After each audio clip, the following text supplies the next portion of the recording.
Hello YouTube. If you've watched any of my recent videos, you know that I have recently started collecting boots again. And you also know that I have a motorcycle, a Harley. And when I bought those very expensive exotic skin boots, one of my concerns is would they be damaged, on the Harley? And of course they would. It doesn't matter what you do to the shifter. If you're gonna toe shift, you're going to damage the exotic skin. Of course you can use the heel shifter, but I am normally not a heel shifter type of guy. So I started researching other options, and I've had plenty of different riding boots, and I usually ride with steel toe Timberland Pros. They're awesome riding boots. But as I was researching more and more boots, I had a recommendation on one of the boot sites to look at the Frye Company. I'm almost embarrassed to say that I hadn't heard of the Frye Company in the past, and I should have. I believe everyone should have heard of the Frye Company. They're a very old company. I think a little older than even Lucchese. I think around the 1860s they came out and they started making boots and supplying boots to the military. And they are amazing boots. I think they're the originators of the harness boot that you see here. And it's so immediately, I'm a very research heavy guy. I started doing some research on it, and when I did, I learned that this boot is made a very similar way that Lucchese's and Blackjack, all handmade boots, are made. Almost the same in every way, with the exception of like certain types of insoles, and the actual sole material used is a more practical type of rubber, as opposed to just all leather. And it's it is just an amazing boot. It is crafted very well, and the leather is very nice. So I started doing more research on like the longevity of them, and how durable they are. And these boots last for decades. Some people's had these boots for 30 years, and they still hold up well.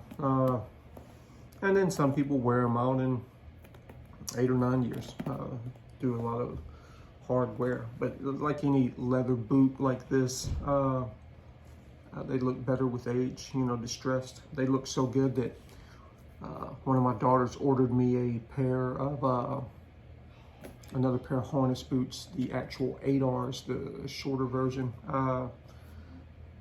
Today, the brown ones. So I'm going to have a second pair of harness boots as well. But these are the 12R, harness 12R. And they have the longer shaft. And I believe the 12 stands for the length of the shaft, and 8 is the length of the shaft on the other boots that she purchased for me today. They should be coming in the mail. I'll do a review on those when I get those as well. But I'll say I had been breaking in Blackjacks and Lucchese's for the last couple weeks. I've got 4 or 5 pair of new cowboy boots, and then I ordered these. And the Lucchese's, they break in like so easy. The Blackjacks were a little more problematic. They required a little bit more attention. If you've seen my prior videos, I use boot stretching spray and other techniques to get those to fit right. But I tell you now, they fit great, but it required some attention. These, while I wear an 11 in almost everything, even a 10.5 fit me in the Blackjacks, but they were 10.5E. I ordered these in 11, and man, they are snug.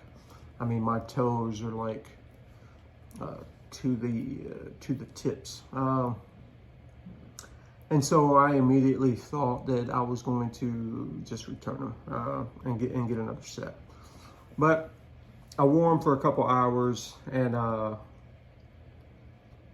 went and ran some hot water over them, and went in for a walk around the block in the sun, and immediately my left boot fit like a glove. It was perfect. But my right boot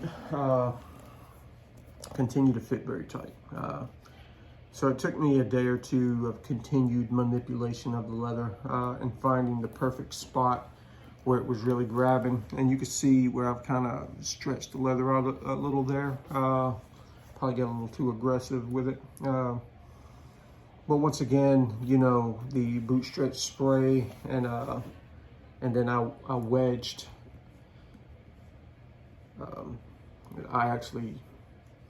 I used a socket extension with a socket on it and wedged it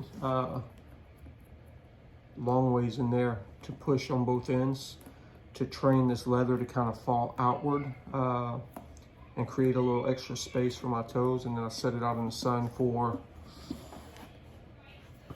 about 30-45 minutes, and the result was amazing.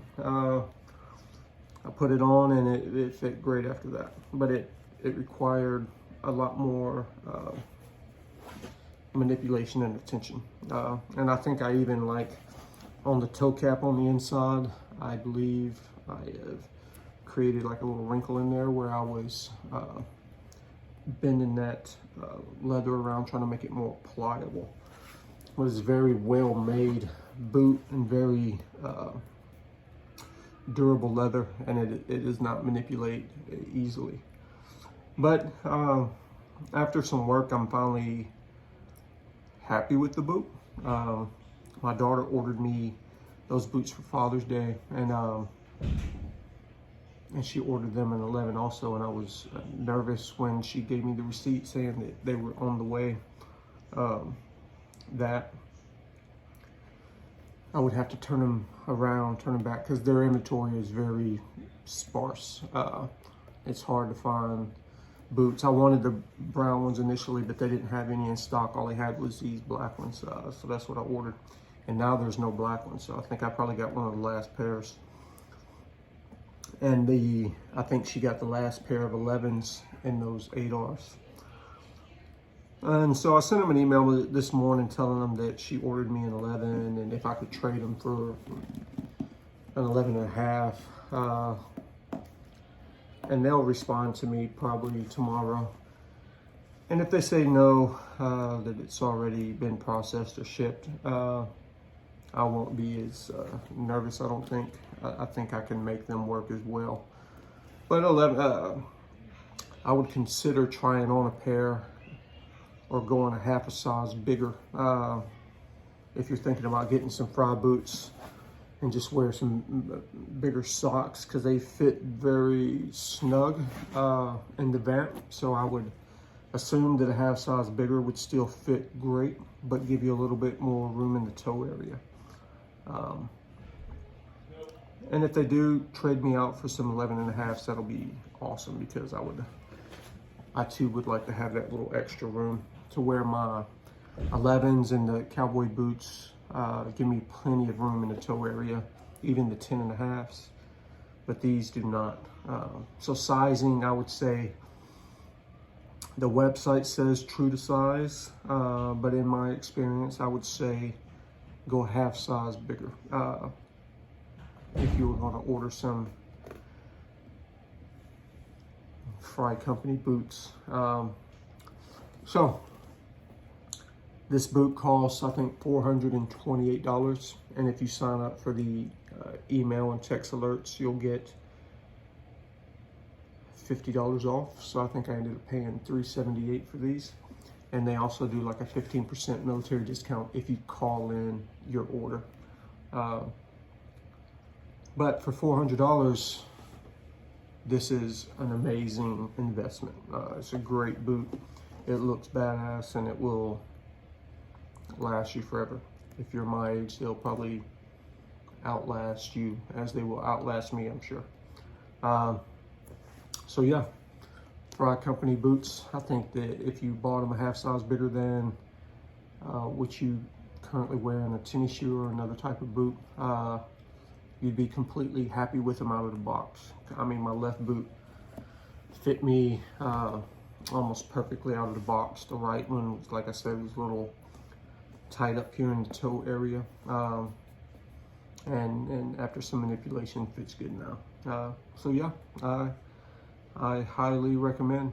Great quality, great look, and I can jump on these with the motorcycle and let the toe shifter beat them up a little bit and won't be as concerned, because boots like this look better when they're worn, you know, a little distressed. So yeah, have a good one.